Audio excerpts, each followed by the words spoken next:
Biz bugün piramidaların yer kürəsində inşa olunması və daşıdığı funksiyalar haqqında danışacağıq.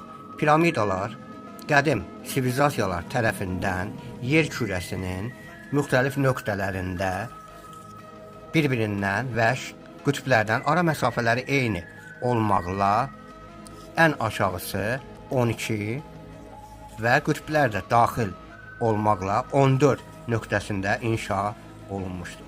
Qədim sivilizasiya tərəfindən inşa etdirilən piramidalar yer kürəsi daxilində baş verən proseslərə nəzarət etmək, yer kürəsində daxilində enerji mənbələrinin dəqiq yerlərini təyin etmək üçün və onların yer üzərində anormal hadisələrin baş vermə səbəbləri ilə əlaqəsini özündə əks elətdirmişdir. Bəs bu necə baş verir? Gəlin bunun mexanizminə öz elmi nöqteyi nəzərimizdən yanaşaq və izah edək.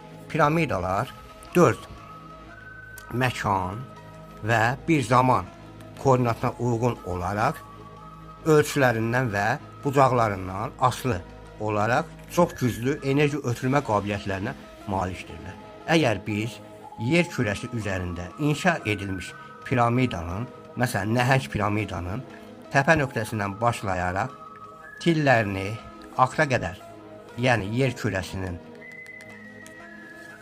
ən kəsiyi ilə kəsişmə nöqtəsinə qədər uzatsaq və təpə nöqtələrindən gələn tillər kəsişmə nöqtələri ilə birləşdirsək və kəsişmə nöqtələri öz aralarında birləşdirsək, nəhəng bir piramidanı almış olarıq. Və həmin nəhəng piramidanın, məsəl üçün, ölçüsü 146 metr, hündürlüyündə 51 dərəcə bucaq altında olarsa, yer kürəsinin ən böyük en kəsiyi ilə kəsişmə dairəsində uyğunluğunu görmüş olarıq.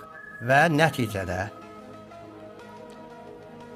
9000 kilometr tili olaraq və yenə də uyğun olaraq 9000 kilometr oturacağının tərəfi olan piramidanı almış olaraq və həmin bu piramida vasitəsilə yer kürəsinin 127 milyon 452 min kvadrat kilometr olan ən böyük en kəsiyinə nəzarət etmək mümkün olmuşdur.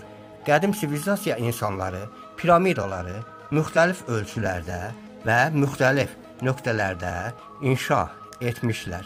Burada məqsəd yer kürəsinin müxtəlif en kəsiylərinə uyğun olan sahələrində gedən proseslərə nəzarət etmək məqsədi güdmüşlər.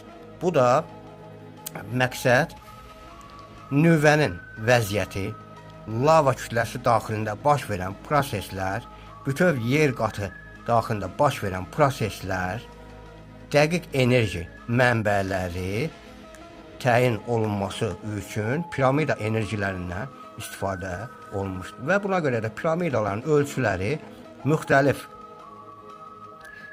ölçülərdə nəzərə alınmışdır ki, yer kürəsinin ən müxtəlif en kəsiklərinə və müxtəlif koordinatlarına nəzarət etmək mümkün olsun.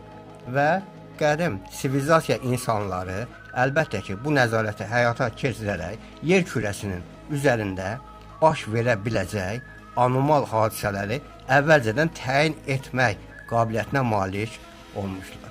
Və mənim fikrimcə, yer kürəsində inşa olunmuş piramidalar yad planetlilər və qədim sivilizasiya insanları arasında bağlanmış müqavilələr əsasında inşa olunmuşdur. Düzdür, indiki piramidalar ola bilər ki, öz funksiyalarını itirsinlər. Məsələn, Misir piramidaları gördüyümüz kimi hal-hazırda səthi əvvəlki qaydada ola bilər ki, olmasın. Yəni, piramidaların səthi xüsusi ötürücü maddələr ilə örtülməlidir. Məsələn, indi biz elmdə yarım keçiriciləri nəzərdə tuturuq ki, onlar elmdə çox böyük, fantastik göstəricilərə səbəb olmuşdur. Məsələn, PN deşik keçiriciləri vasitəsilə və mikroprosesorlar vasitəsilə hal-hazırda elmdə çox böyük nailiyyətlər qazanmışdı. Həmin piramidaların da səthləri hamar olaraq təyin olunmuş maddələr ilə örtüldüyü üçün informasiyalar dəqiq şəkildə qəbul edərək ötürmüş və xüsusi cihazlar və aparaturlar vasitəsilə analiz edilmişdir.